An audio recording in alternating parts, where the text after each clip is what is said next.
Hey folks, welcome to the February 25th, 2025 SIG Windows community meeting. This is a recorded meeting that will be uploaded to YouTube.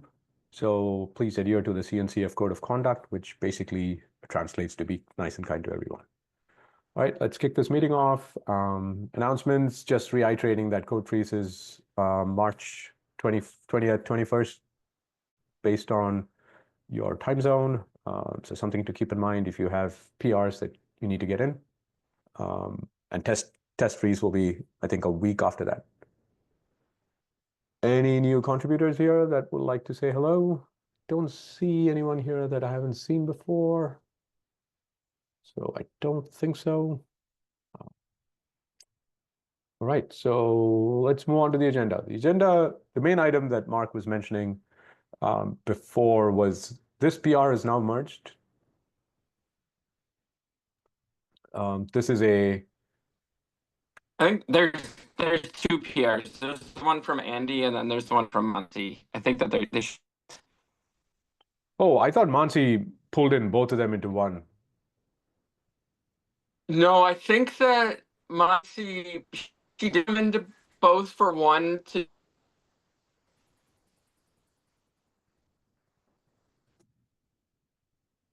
not sure exactly the reason, but Andy's PR merged, and I believe Monty pulled those changes out, and then hers went in after. Oh, I see. Okay. I think I missed that. I do remember her pulling in the other storage PR. I didn't realize that she pulled it out. Okay, I'm not able to Yeah, I find that other. saw that's Andy's. Yeah, I can't help right now, unfortunately. Yeah. No But worries, Mark. I No did see worries. that they merged separately. Okay. But I think the statement still stands in the sense that, this is a pretty wide change that has happened. Because we want to move to Go 124 and the way symlinks were being handled, there was a change there. So I think the basic request is for folks to start pulling in this change and start doing testing on their, on their local test and dev environments. Make sure that whatever has been working before is, continues to work. Of course, as part of these PRs, end-to-end tests were run, so they all passed, and that's how this PR got merged. But even then, it's possible that something was missed that was beyond what was being tested in the end-to-end test. And I think that's what Mark wants all of us to make sure that something that we didn't think about is now broken or some such, unforeseen thing has happened. I'll let Mark say more Yeah, about I believe that the issue is that it's kind of there's very specific ways that it can get and not common ways that it can get activated. But the kubelet has some code in it that's in some volume abilities that are executed when certain CSI plugins call into the kubelet or vice versa. So it's not something that just shows up all of the time. And this was missed in CI because we didn't have anything that was testing new versions of both the CSI plugins and the kubelet. And I did think of something else right when we were starting the meeting that I think the main reason why there was so much urgency behind getting these two changes landed was so that to keep it. it.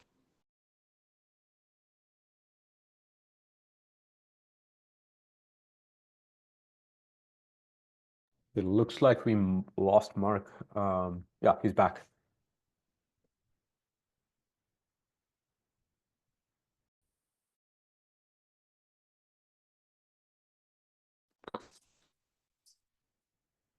Am I Hey, Mark. back?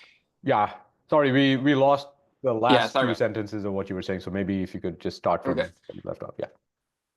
Yeah, so I like the main reason why there was so much urgency behind getting this change in was because they want sure that these changes are in before the release branch gets cut.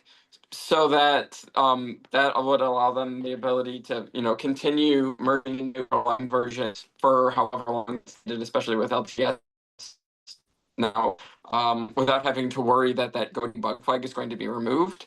And that did make me think that we should make sure we have CA testing these CSI scenarios in all of the active release branches with jobs too. So I can sync up with James and anybody who's interested to just confirm that we have those jobs set up correctly, because I could imagine them like 25 due to some speeds to the early to 133, and we want to make sure that that's not going to cause friction.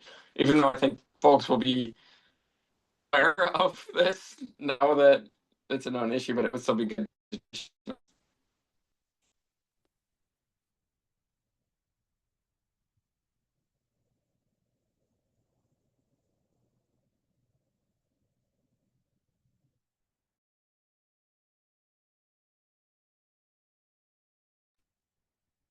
All right, so I'm gonna have better luck with my connection.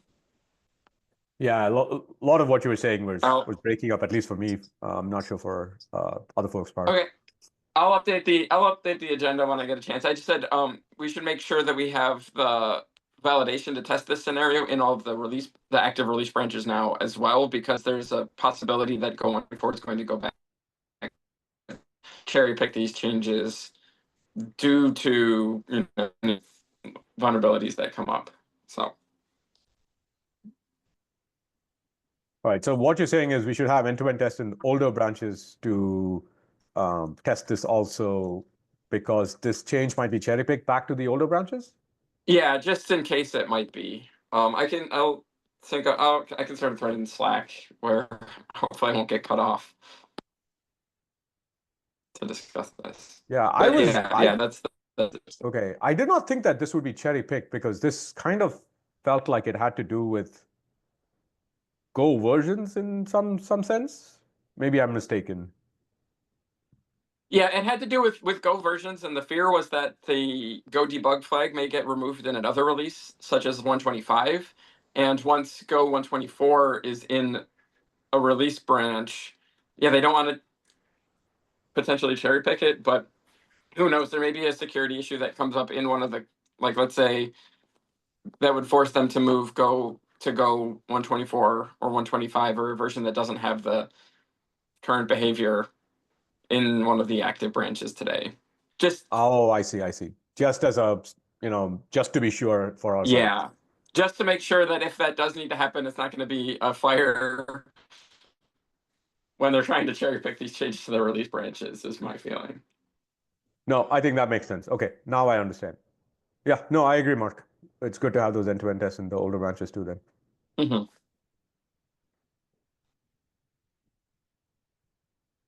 All right, that's the only item we had on the agenda today. If folks don't have anything else, I can give everybody else back 15 minutes of their time. If not, sorry, I do have a request. Hello, can you hear me? Yeah, Yep, go ahead. Oh, sorry. Yeah. This is still related with, I'm trying to add the cron job for E2E node, Windows E2E node test. So I made some changes on the script to run the pro job because I want to reuse most part of the unit test logic. Yeah. Currently, the test failed. Mark comments that somehow the unit test is not running as normal as before. So I wonder if Mark or anyone can point me a link to which the normal run of a unit test, what are the test result, the test output, and the artifacts will be, so I can check with my current failure run to make sure that things will be normally run normally, did not break anything. I believe it's CI Kubernetes unit Windows master. And you should be able to type that in from the prow.kates.io website. if not, the issue and some of the PRs that I've linked to in the past weeks should have the test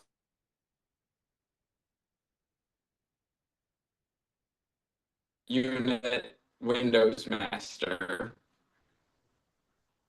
And I can Yeah, I don't- link to it when I get a chance to. Yeah, I Yeah, don't think I will check. if you look at the Feb 18th agenda, right? Uh-huh. Mark has PRs open for stabilizing unit test. Okay. So you should get that information that you're looking for from those PRs if you need to. Okay, I will check. Mhm. Yeah, Yeah, so if there's you in the artifacts folder, there's supposed to be around like 25 or 30 JUnit XML files, and those get parsed by test grid, I believe. Those have the way the jobs work are they enumerate all of the Go packages in the Kubernetes repository, and then for each kind of each Go package, they call Go test sum on it, which makes a JUnit file. So all of the JUnit files being present in the artifacts directory, I believe, is what triggers the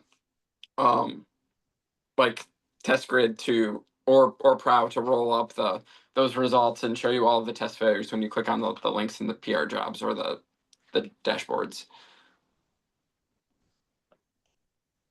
Okay. Thank you.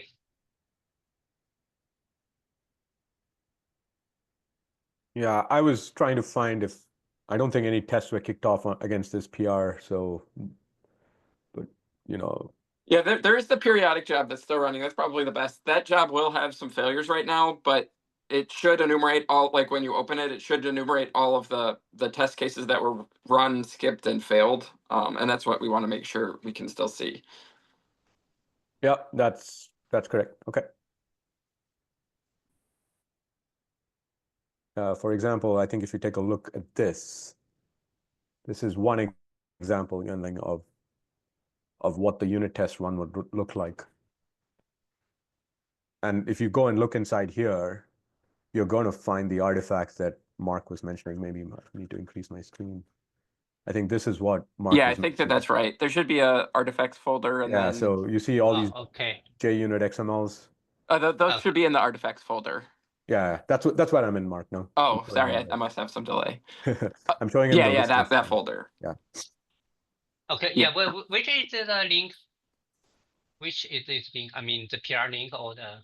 It's in the agenda. Okay. It's here. Okay. Gotcha. Okay. Thank you. There's an example. You can look at other runs also from there. Okay.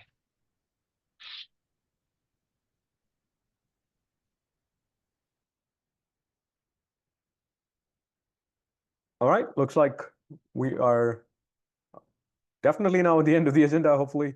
If not, we can keep chatting. But otherwise, I'll get back. We can bring the meeting to a close. And just one quick question before you do. Yeah, go ahead. Yeah, so I noticed while debugging the Kube API server failures last week, when kubelet doesn't come up or when we have any issue bringing up the cluster, we don't quite push any logs to the cluster, to artifacts. Is there any reason we don't fall back to something like SCP in the event we can't connect to the cluster, or is that something we can add?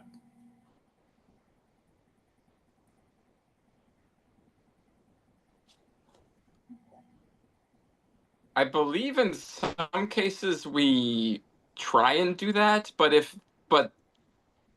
there's no reason why we aren't doing that other than just lack of resources to do that. So if you have some ideas on how to do that, that would be some awesome improvements.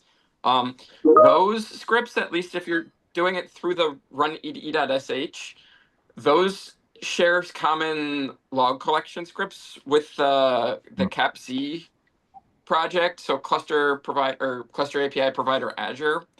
So that would be the place to look at where there should be under script. I think that there's a script folder in that repository, and that would be the place. And there's should be a collect logs script, but you should also be able to see from the ed.sh where we trigger the log collection. Yeah, any improvements to that would be like, yeah, very welcomed. Okay, awesome. I'll dig into it.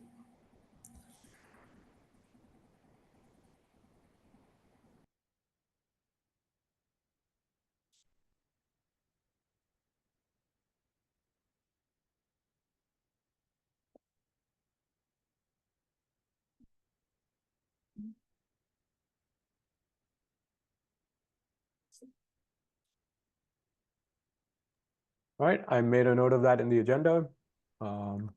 Anything else, folks?